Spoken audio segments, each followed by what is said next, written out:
Sub division new Karachi का ये इलाका है, पावर हाउस की चुरंगी, और हम यहाँ पर मौजूद हैं। और मैं आपको ये बताना चाहता हूँ कि माह रमज़ान मुबारक में जो गिराफरोशी के हवाले से एक बहुत ज़्यादा शोर व गागा होता है, चाहे वो फ्रूट हो, ग्रोसरी आइटम्स हो या मीट का आइटम हो, तो ये दुरुस्त है कि चूँकि रमज़ान मुबारक में फ्रूट्स पे बहुत ज़्यादा प्रेशर पड़ता है, डिमांड बढ़ जाती है, सप्लाई कम होता है, तो उसकी वजह से जो रेट्स में फ़र्क पड़ता है। फ्रूट मंडी में चीज़ें महंगी हैं, हमने ख़ुद भी वहाँ पर मुशाहिदा किया।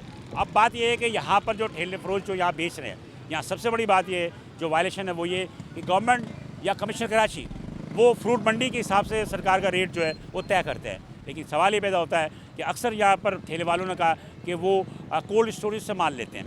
अब कोल्ड स्टोरेज से जो माल लेते हैं, तो कोल्ड स्टोरेज के माल में जो वो अपनी मर्ज़ी से बेचते हैं, तो उन पर भी कंट्रोल होना चाहिए। लेकिन कोल्ड स्टोरेज पे कोई कंट्रोल नहीं है, वहाँ से उन्हें जो इस रेट पे मिलता है उससे वो 20-50 रुपये ऊपर करके बेच रहे होते हैं। तो यहाँ पर यही सूरत हाल है कि हर चीज़ जो है वो इतनी महंगी नहीं है जितना कि शोर किया जाता है। हाँ, गोश्त का आइटम, चिकन, इसमें महंगाई है, इसमें कोई सरकारी जो रेट का पर फॉलो नहीं हो रहा है। लेकिन ये फल फरोश जो कि सड़कों पर खड़े हैं, इन्होंने ज़्यादातर आइटम है वो माशाखोर से या कोल्ड स्टोरेज से लिया है, तो यकीनी तौर पे जहाँ पर कमिश्नर कराची का कोई रेट है ही नहीं। और सबसे बढ़कर कि इस सब डिवीज़न के अंदर जब हमने मालूम किया कि मजिस्ट्रेट आता है, तो उनका कहना है कि सब डिवीज़न न्यू कराची में मजिस्ट्रेट कोई नहीं आता, और ना यहाँ सरकार का लिस्ट जो है वो यहाँ पर आवेज़ा है।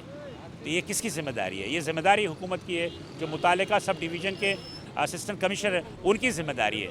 तो मैं यकीनी तौर पर हम इस बात को ये कहते हैं कि कमिश्नर कराची को इस बात का ध्यान रखना चाहिए कि ये तमाम की तमाम चीज़ों को जो है वो देखें। तो मुतालिका जो सब डिवीज़न के असिस्टेंट कमिश्नर्स हैं, उनकी ये ज़िम्मेदारी बनती है कि वो तवातर के साथ अगर पूरे साल नहीं आते तो माह रमज़ान मुबारक में तो आएँ, और यहाँ आने के बाद देखें कि सरकार का नख नहीं है, और सरकार के नख ना होने की वजह से कुछ जगहों पे जो है वो चीज़ें जो है वो महंगी बिक्री होती है। अब बात यह कि आवाम मजबूर हैं, रोज़े रखते हैं, आवाम को जो चीज़ें चाहिए खाने के लिए वो लेने पर मजबूर हैं। तो इसमें जहाँ तक आप कहते हैं कि जनाब के दुकानदार या ताजिर जो है वो कसूरवार है, तो मैं नहीं समझता।